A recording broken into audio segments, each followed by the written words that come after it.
Torna in attivo il bilancio di Marina Chiavari, la società del comune che gestisce il porto e la sosta a pagamento. Il 2018 ha registrato ricavi per oltre 1 milione di euro, occupati tutti gli ormeggi. Iniziano lunedì i lavori di completamento della strada 227 verso Portofino. Nel tratto ripristinato saranno rifatti i marciapiedi, le passerelle e le opere di contenimento a monte. L'obiettivo? Riapertura in entrambi i sensi a giugno.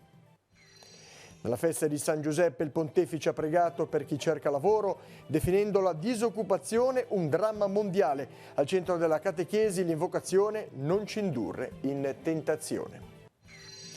Servire la messa in silenzio per ascoltare Gesù ed entrare nella sua luce è l'invito che il Vescovo ha rivolto ai chierichetti della diocesi nella giornata dei ministranti che si è svolta in seminario. È partita la prevendita dei biglietti in vista di Virtus Entella Carrarese. I tifosi del club Andrea Paroni hanno organizzato una festa per le famiglie a Chiavari, rinnovando la loro vicinanza alla squadra. Buonasera a tutti gentili telespettatori e benvenuti nei nostri studi. Tempo di bilanci per Marina Chiavari, la società del comune che gestisce il porto turistico e la sosta nelle aree blu. Tornano gli utili mentre sono stati occupati tutti gli ormeggi. Tra le novità in vista l'arrivo delle crociere in città con l'individuazione del punto di fonda. Numeri importanti anche dalla sosta a pagamento. Vediamo il servizio che abbiamo preparato. Torna in attivo il bilancio di Marina Chiavari, la società controllata dal comune che gestisce il porto turistico e da settembre 2018 la sosta a pagamento in città. Il 2018 ha riportato infatti il segno più negli utili, 5.289 euro l'avanzo annuale, e nei margini operativi, più 12.370 euro, a fronte di ricavi di poco superiori al milione di euro. Tra i punti di forza del 2018 c'è stata la piena occupazione dei 460 ormeggi per ricavi di 717.000 euro, più 5,40% di aumento rispetto all'anno precedente. Siamo arrivati ad avere tutti gli ormeggi pieni, non abbiamo neanche più un posto barca libero.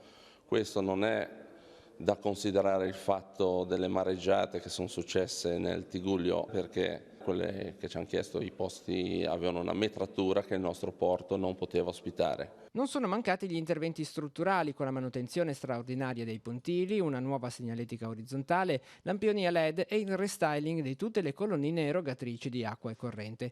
Prossimamente verrà dato incarico per l'individuazione del punto di fonda al largo del porto di Chiavari per permettere l'attracco delle navi da crociera, mentre si sta lavorando per arrivare al collaudo definitivo di tutte le opere legate all'ampliamento. Siamo a buon punto per il collaudo, diciamo che siamo quasi addirittura d'arrivo. Abbiamo fatto molti lavori soprattutto sulla sicurezza, abbiamo messo 2 torri faro nella zona F.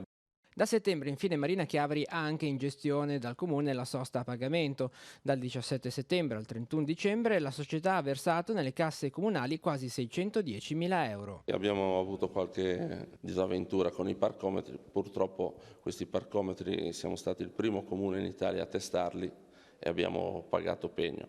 Però adesso diciamo stanno andando abbastanza bene e stiamo incassando anche tanti soldi, siamo riusciti a fare il frazionamento a favore dei cittadini e turisti e vorrei dare un dato significativo. APCO versava nelle casse comunali 1 milione all'anno, noi ne verseremo 2,5 milioni. Da lunedì ripartono i lavori lungo la strada di Portofino e verranno completate le opere ancora mancanti nel tratto crollato durante la mareggiata di fine ottobre. Inoltre sono previsti altri interventi che riguarderanno tutta la strada dall'hotel Regina Elena sino a Paraggi. Vediamo. Saranno settimane intense sulla strada di Portofino perché fra i ponti di aprile e l'inizio vero e proprio della stagione estiva ci sono ancora tanti lavori da fare. La sistemazione dei servizi sotto il piano stradale, il completamento dei marciapiedi, il ripristino delle passerelle e l'asfaltatura. Stamane Città Metropolitana ha fatto il punto con i sindaci e i responsabili delle ditte incaricate, 5 quelle che inizieranno lunedì a lavorare nella zona in cui si viaggia ora a senso unico alternato fra la Cervara e Paraggi. Qui da lunedì inizieranno i lavori per ripristinare le passerelle e per completare i lavori di sistemazione, laddove la mareggiata aveva inghiottito del tutto la strada. Sarà rifatto il marciapiede e sistemata la parte a monte. Intanto, sempre la prossima settimana, verranno sistemate le tubature per il gas lungo un tratto di 50 metri. La settimana successiva verrà rifatta la pavimentazione lungo un tratto di 250 metri e subito dopo i reti dovrà effettuare uno scavo per ripristinare 250 metri di tubature. Al termine di questi interventi sarà rifatta tutta la pavimentazione lungo il tratto compreso fra il Covo di Nord-Est e la Cervara. Una serie di lavori che dunque andranno portati avanti in rapida successione e molto probabilmente portando qualche disagio al già consistente afflusso turistico della zona. I cantieri si sono fermati per i ponti di fine aprile e ora occorre accelerare, anche perché Città Metropolitana aveva già programmato di effettuare lavori di messa in sicurezza in 2 zone dove sono note alcune criticità dalla mareggiata ad oggi e ha deciso di verificare se ci sono altri punti che meritano un intervento specifico, anche se, assicura Pietro Bellina del Servizio Lavori Pubblici, non ci sono punti che destano particolari preoccupazioni. L'obiettivo è quello di arrivare a giugno e garantire la riapertura della strada a doppio senso di marcia. Stanno per iniziare a Zoagli i lavori per rifare la passeggiata a mare distrutta dalla mareggiata dello scorso ottobre. È stata sbloccata infatti la somma di 600.000 euro concessa dal governo al comune per i lavori di ripristino. Nel frattempo il comune aveva portato avanti l'iter amministrativo e burocratico necessario per far partire i lavori. Mancano ancora i dati ufficiali, ma continua il trend positivo per il comparto del turismo nella nostra regione. Secondo la regione, infatti, questo lungo periodo di ponti di vacanza, le strutture non alberghiere hanno raggiunto un tasso di occupazione di quasi il 90%. Questo nonostante il meteo sia stato piuttosto variabile e nelle prossime ore riserverà nuove sorprese con il ritorno del freddo. Facciamo comunque il punto della situazione nel servizio che segue. Con la festa del 1° maggio si chiude il periodo dei ponti di primavera che per la Liguria, nonostante le incertezze del meteo, è coinciso con numeri più che positivi sul fronte delle presenze turistiche. In attesa di dati ufficiali, sulla scia di quelli registrati a marzo, dal 1 al 28 del mese un più 20,48% di arrivi e un più 8,12% di presenze in tutta la regione, i dati relativi ad aprile che emergono dai siti di prenotazione online collocano la regione ai primi posti in Italia per tasso di affollamento delle strutture ricettive, con un valore di oltre il 90%. Come da tradizione, da Levante a Ponente i turisti non hanno affollato solo le spiagge, fatto che conferma come la regione sia sempre più meta privilegiata non solo di turismo balneare, ma anche culturale, escursionistico, sportivo e ovviamente enogastronomico.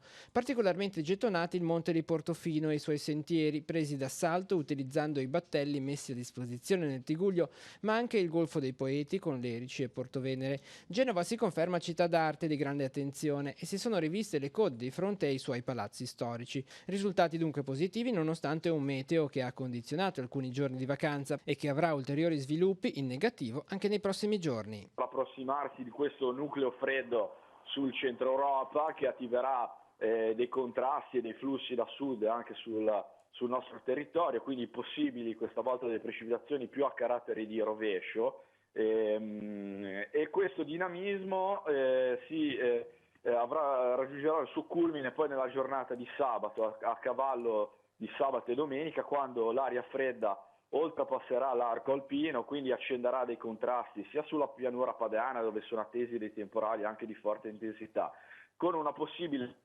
anche sul Levante ligure, e chiaramente quest'aria fredda produrrà dei forti contrasti dove agirà, e quindi si potrebbero avere anche dei temporali con delle grandinate o dei rinforzi di vento.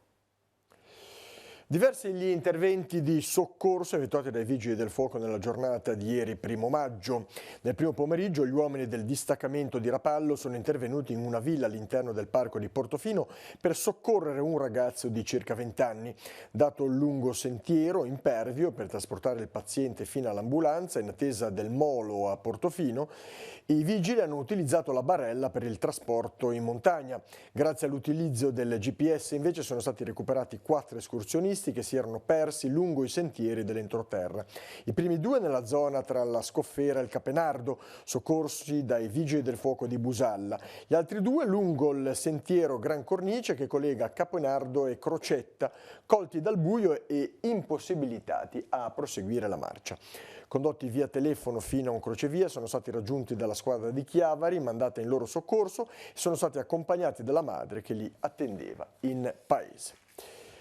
Pannelli informativi ben visibili con i numeri dei centri di Chiavari, gestito da Telefono Donna, e quello di Recco, con gli orari, i contatti, i suggerimenti su come comportarsi in caso di violenza subita e temuta.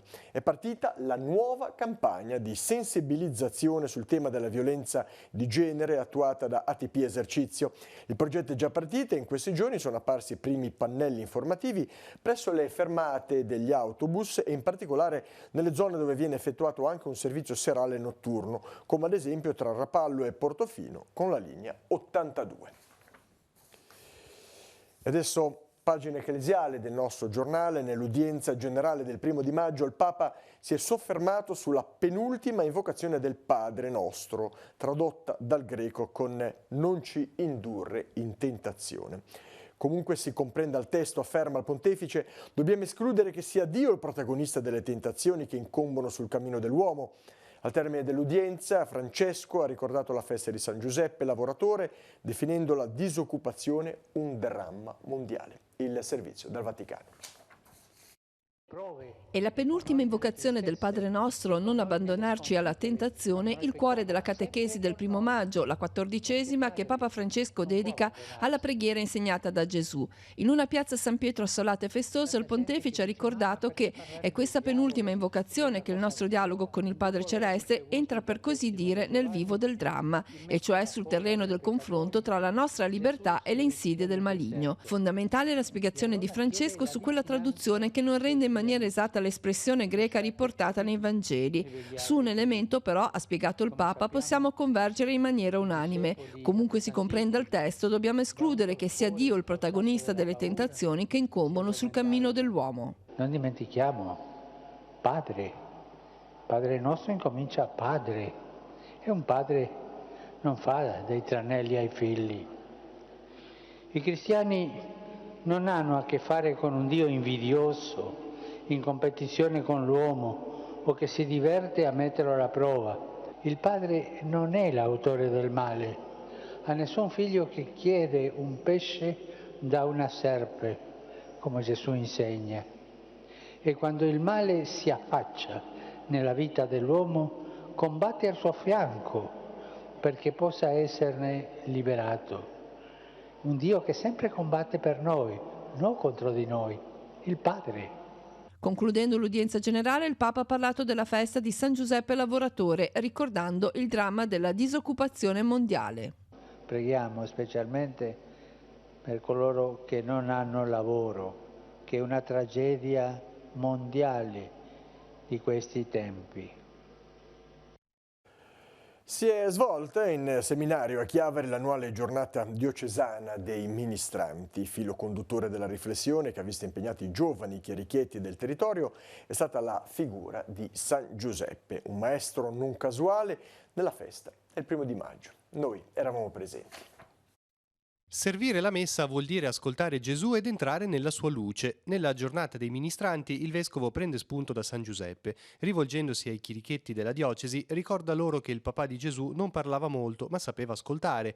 A messa dunque, dice Tanasini, meglio restare in silenzio per imparare e crescere nella fede, piuttosto che chiacchierare o scherzare, anche perché con Gesù, conclude, si può scoprire la bellezza della vita.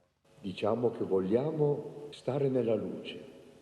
Sappiamo che fare il male ci mette nel buio e noi non vogliamo stare nel buio, abbiamo paura del buio tante volte. Nel buio non sappiamo cosa succede, cosa fede. Ecco, ma non c'è soltanto il buio della notte, che poi quella lì se si accende una lampadina sparisce. No, c'è il buio nel cuore e noi non vogliamo avere buio nel cuore. Questo è l'impegno.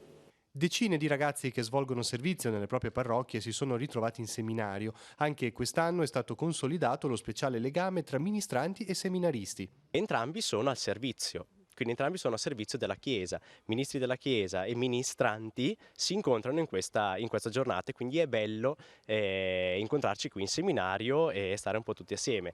È significativo anche il fatto per cui noi seminaristi andiamo a svolgere servizio nelle parrocchie, e quindi sono un po', diciamo, i nostri ragazzi, quindi per una volta vengono loro da noi e stiamo tutti assieme.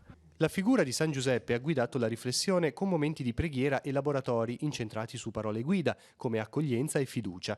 Una festa, insomma, per far capire ai giovani l'importanza del servizio che svolgono durante le celebrazioni religiose. Ognuno facendo il suo piccolo compito, non tanto come certe volte così si può pensare per fare qualcosa o addirittura per farsi un po' vedere, ma proprio per mettersi a disposizione, ognuno facendo il suo piccolo compito. La giornata dei ministranti si è svolta anche a Genova. Alla festa hanno partecipato centinaia tra bambini e ragazzi. Ce ne parla Francesca Di Palma dalla redazione del Cittadino di Genova. A te la linea. Benvenuti nella redazione del Cittadino a Genova. Si è svolta ieri, mercoledì 1 maggio, all'Istituto Don Bosco di San Pier d'Arena, l'84esima giornata dei ministranti della diocesi. Vi hanno preso parte circa 400 fra bambini e ragazzi, che con i loro accompagnatori si sono affrontati in una gara che ha visto vittoriosa la parrocchia dei 10.000 martiri crocifissi, seguita dalle parrocchie di Nostra Signora della Neve di Bolzaneto e del Santissimo Nome di Gesù a Geo, che hanno partecipato insieme, e dalla parrocchia della Santissima Annunziata di Pedemonte. Complessivamente hanno partecipato ai giochi ben 39 gruppi di chierichetti provenienti da tutta la diocesi. Il cardinale Bagnasco ha celebrato la messa e ha pranzato con tutti i ragazzi. Lunedì 29 aprile nella chiesa di San Giorgio l'arcivescovo ha celebrato la messa per la città, in occasione proprio della festa di San Giorgio, che è il copatrono di Genova. La messa è stata concelebrata anche da Monsignor Marco Doldi, vicario generale, e da Don Carlo Parodi, vicario territoriale del Vicariato del Centro-Est, dove la chiesa di San Giorgio ha sede. Nell'omelia l'arcivescovo ha sottolineato la bellezza e l'importanza del ripristino di una tradizione e di una celebrazione che rinnova la protezione di San Giorgio sulla città e sulla diocesi di Genova. E infine un appuntamento. Lunedì 6 maggio prossimo alla Sala Quadrivium alle ore 17 è in programma la Pasqua della Scuola, l'incontro annuale per i dirigenti, i docenti e gli operatori scolastici con i genitori e gli studenti, sul tema Insieme per una scuola che sviluppi il senso del vero, del bene e del bello. L'appuntamento è alle ore 17 e all'incontro segue la messa alle 18:45 nella chiesa di Santa Marta. Ora la linea può tornare a Chiavari, noi ci rivediamo la settimana prossima. Arrivederci. Bene, grazie, torniamo in studio. Nasce a Genova il primo dipartimento misto tra università e medici di famiglia con l'obiettivo di coordinare la realtà universitaria con quella territoriale e favorire la qualità formativa del corso di formazione specifica in medicina generale. Il Dipartimento misto, promosso dall'assessorato alla sanità della Regione Liguria, dovrà rispondere in modo appropriato alle specifiche esigenze di un territorio che rappresenta un laboratorio nazionale per l'assistenza primaria. È stato pubblicato in Gazzetta Ufficiale il decreto crescita che contiene una serie di misure finalizzate al rilancio economico del Paese e per la risoluzione di specifiche situazioni di crisi. Vediamo alcune misure nella scheda della settimana. La sigla.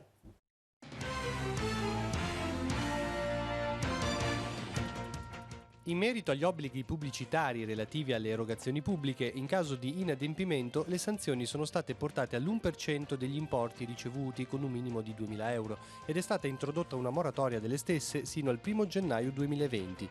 Il decreto chiarisce che non devono essere indicati contributi con natura corrispettiva e destinati alla generalità dei contribuenti. Sono inoltre interessate anche le imprese che non redigono la nota integrativa e che dovranno pubblicare i contributi sul proprio sito internet entro il 30 giugno di ogni anno. Viene reintrodotto il superammortamento con un costo di acquisizione maggiorato del 30% per gli investimenti in beni materiali strumentali nuovi, esclusi i veicoli e gli altri mezzi di trasporto, effettuati dal 1 aprile al 31 dicembre 2019 o a certe condizioni entro il 30 giugno 2020. La maggiorazione non si applica sulla parte di investimenti complessivi eccedenti il limite di 2,5 milioni di euro. La mini IRES, introdotta dalla legge di bilancio 2019, viene sostituita da un nuovo regime di favore che applica l'aliquota IRES agevolata sugli utili reinvestiti pari al 22,5% per quest'anno, al 21,5% per il 2020, al 21% per il 2021 e al 20,5% dal 2022. Aumenta ancora la deducibilità dell'IMU relativa agli immobili strumentali. Per la determinazione del reddito d'impresa e del reddito derivante dall'esercizio di arti e professioni, l'imposta municipale propria relativa a questi immobili è deducibile nella misura del 50% per quest'anno, del 60% per il 2020 e il 2021, del 70% per il 2022. Scade il prossimo 10 di maggio il termine per presentare le domande di partecipazione al bando di concorso per l'assegnazione di alloggi di edilizia residenziale pubblica per quanto riguarda il comune di Lavagna. La domanda dovrà essere consegnata esclusivamente a mano in presenza dei funzionari Arte che saranno presenti in comune ancora in 2 giornate, domani 3 maggio e venerdì 10 maggio, con orario dalle 9:30 alle 12:30 presso l'ufficio Relazioni con il Pubblico. I moduli si possono ritirare a questo sportello o reperire sui siti internet del Comune di Lavagna o di Arte Genova. I lavoratori emigrati all'estero possono presentare la domanda mediante raccomandata con ricevuta di ritorno. Per il secondo anno consecutivo a Breccanecca di Cogorno si è rinnovata la tradizione dei Cantamaggio. Riportata in vita lo scorso anno, dopo 35 anni di pausa, la manifestazione che inneggia all'inizio della bella stagione è stata baciata da una splendida giornata di sole. Nell'intento di rendere l'iniziativa sempre più fedele al suo significato originario, quest'anno sono state introdotte diverse novità. La giornata si è aperta con la Santa Messa nella chiesa parrocchiale di Sant'Antonino, presieduta da Don Pino Carpi e animata dal coro antoniano di Chiavari. Il coro, diretto da Nadia Solari, si è prestato anche a intonare il primo cantamaggio al termine della funzione religiosa sul sagrato della chiesa, ad accompagnare coristi e maggianti la musica di fisarmoniche, di trombe, di clarinetti. Dopo un rinfresco, a base di focaccia e vino bianco, il gruppo di circa 100 partecipanti si è spostato a Casa Canata, cuore pulsante della piccola comunità, dove dopo un altro canto sono state gustate le specialità della casa. Nel pomeriggio l'itinerario è proseguito di casa in casa per portare l'annuncio dell'arrivo del mese di maggio e l'augurio di una stagione prospera per quanto riguarda la vita quotidiana. È iniziata la prevendita dei biglietti per la partitissima di sabato prossimo fra la Virtus Entella Chiavari e la Carrarese. L'ultima partita di campionato decisiva per conoscere la squadra che salirà automaticamente per prima in Serie B e che invece dovrà giocarsi la promozione ai play-off. In questa settimana i tifosi si sono ricompattati intorno alla squadra e si preannuncia un bello spettacolo di pubblico sabato alle 16:30 allo stadio comunale di Via Gastaldi. Nei prossimi giorni l'Entella Club Mondo Piccolo Andrea Paroni ha organizzato al Parco Talassano una festa per famiglie, un modo per raccogliere fondi per l'acquisto di un defibrillatore e al tempo stesso rinnovare la propria amicizia nei confronti del portiere biancoceleste, vera e propria bandiera della squadra di Chiavari. Vediamo. Come è nata questa idea di questo pomeriggio con i bambini, con le famiglie? Volevamo fare un qualcosa anche destinato ai bambini, poi la struttura è bellissima e nello stesso tempo volevamo fare in modo tale da abbinare la solidarietà, che è sempre stato quello che ci ha contraddistinto, col divertimento per passare una bella giornata. Sappiamo già che Chiavari è una delle città cardioprotette più importanti nel comprensorio, sperando che non debba mai servire a nessuno, che rimanga lì chiuso nella teca, e avere un defibrillatore dove appunto ci sono tante persone, dove viene frequentata da tante persone durante la giornata, sia utile, ecco. Il vostro club nasce da una fede calcistica ma anche da un'amicizia con un calciatore in particolare, Andrea Paroni. Come nasce un po' questa idea proprio di intitolare un club ad un calciatore? Andrea è una delle figure che unisce tutti. Io sono convinto che tra 30 o 40 anni, quando parleranno di Entella, se ci sarà ancora il calcio o se l'Entella sarà ancora in Serie B, tutti si ricorderanno del presidente Gozzi e di Andrea Paroni. 4 anni fa, quando mi hanno detto appunto nel 2015 che mi avrebbero intitolato un club, mi ha fatto un effetto strano, perché l'ho sempre visto fare a grandi giocatori, a campioni, e quando ti dicono guarda vorremmo fare un club col tuo nome, ovviamente l'emozione è stata tanta. Sono contento, ecco, del fine, soprattutto con questo club, che è quello di ritrovarsi, fare del bene, fare della beneficenza, e sono contento abbiano scelto me per rappresentare, ecco, il loro club, e insomma in questi anni ce la stiamo mettendo tutta per fare, ecco, del nostro meglio. In questo momento della stagione calcistica avere vicini anche i tifosi è comunque un incentivo, anche poi per quello che si dà sul campo. Sì, assolutamente. Ora siamo quasi alla fine, speriamo, ecco, di concludere sabato e avere buone notizie da Siena, e altrimenti ci saranno altre 4 battaglie, e speriamo appunto di avere un contributo anche da tutti i nostri tifosi e sostenitori. Al terzo anno consecutivo Sopra la Croce ripropone il Cantamaggio. Cantando omaggio tra storia, gusto e tradizione, l'iniziativa si svolgerà domenica prossima, 5 maggio, organizzata dalla Proloco di Borzonasca in collaborazione con il gruppo Reb Sopra la Croce. La partenza sarà alle 14 da Prato Sopra la Croce, la prima tappa a Belvedere, a seguire Valle Piana, Zanoni, Prato e Perlezzi. E ora, come di consueto, la scheda degli appuntamenti per la giornata di domani. Può partire la sigla.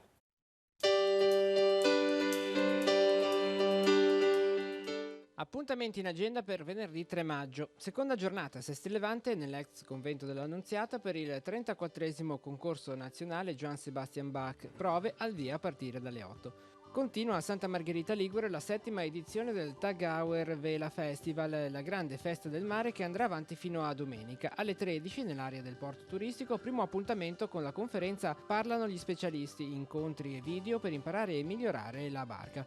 Alle 19 la consegna del premio velista dell'anno. Nuova lezione dell'Accademia Culturale di Rapallo. Alle 16 nei locali di Villa Quirolo Paolo Modenesi affronterà il tema piante enteogene. Per i corsi di cultura di Chiavari alle 16 nei locali di Via delle Vecchie Mura il docente Emanuele Costa terrà una lezione di geografia sugli arabi. Sesto appuntamento per i venerdì letterari. Alle 16 nella sala veranda del ristorante San Marco sul molo di Sestri Levante la professoressa Caterina Lerici parlerà del sogno come realtà. Alle 17 nella sala Spazio Aperto di Via dell'Arco a Santa Margherita Ligure incontro con l'autore Giuliano Turone che presenterà il suo ultimo libro edito dalla casa editrice Chiare Lettere dal titolo Italia occulta dal delitto Moro alla strage di Bologna, il triennio maledetto che sconvolse la Repubblica. L'iniziativa è organizzata dai servizi bibliotecari del comune di Santa Margherita Ligure. 26 gennaio 1994 è invece il titolo del libro di Antonio Gibelli che l'autore presenterà alle 17 nella sala Gramsci di via Costa Acuta a Chiavari, iniziativa a cura dell'Associazione Tigullio Democratico e Progressista. Sarà Isaac Bissinger, scrittore e traduttore polacco naturalizzato statunitense, insignito del premio Nobel per la letteratura del 1978, il protagonista del nuovo incontro con le letture del bibliotecario. Enrico Rovegno ne parlerà alle 17:30 alla Società Economica di Chiavari. Un invito speciale per gli ex allievi e allieve del villaggio del ragazzo al centro di San Salvatore di Cogorno, 47esimo anniversario della scomparsa della signorina Dina Mastini, tra le primissime collaboratrici di Donnando. Alle 19 la celebrazione della messa a cui seguirà la cena insieme. Alle 21 Giancarlo Boaretto terrà la conferenza Palombari Antico Mestiere nella sala livellaria di Via del Pino a Chiavari. È un'iniziativa dell'Associazione Culturale Il Sestante. Boaretto racconterà con l'ausilio di immagini la sua esperienza di palombaro professionista in tutti i mari del mondo e con diverse condizioni meteomarine. Primo appuntamento per il Maggio Musicale Pievese. Alle 21 nell'oratorio di Sant'Antonio Abate a Pieve Alta, concerto Amor Sacro, Amor Profano della Corale Santa Maria di Bogliasco. Inizia il percorso di formazione Educatori Primi Passi organizzato dal Servizio Diocesano di Pastorale Giovanile in vista dell'impegno estivo per i ragazzi che si spenderanno come animatori nei campi parrocchiali. Alle 21 nei locali di Casa Caritas a Chiavari laboratorio di gruppo. Infine Maria modello del discepolo nel Vangelo di Luca è il tema dell'incontro con il biblista Don Claudio Doglio. Appuntamento alle 21 nella chiesa di San Giacomo di Rupinaro a Chiavari. E con la scheda degli appuntamenti termina il giornale anche per oggi. Il prossimo appuntamento con l'informazione è rinnovato domani alle ore 12:45 con TG Oggi. Vi ringrazio per essere stati con noi, vi lascio ai programmi serali sulla nostra emittente. Buona serata a tutti, arrivederci.